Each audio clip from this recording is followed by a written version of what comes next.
Hello everyone, welcome জানাচ্ছি আজকে আমার পেজে।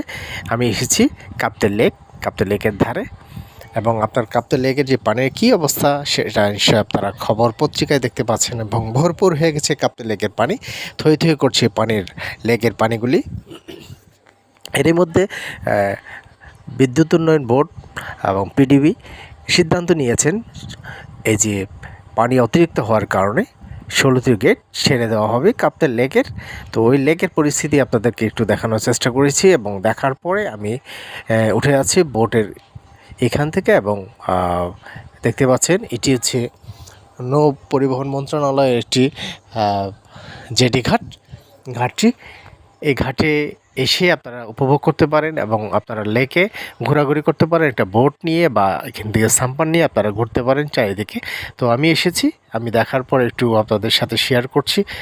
লেকে ভরপুর পানিটি আপনাদেরকে দেখালাম, এবং আজকে মঙ্গলবার, আজকে পানি ছাড়া হবে। তো ঠিক আছে বন্ধুরা, আমি এবার চলে যাচ্ছি উপরের দিকে।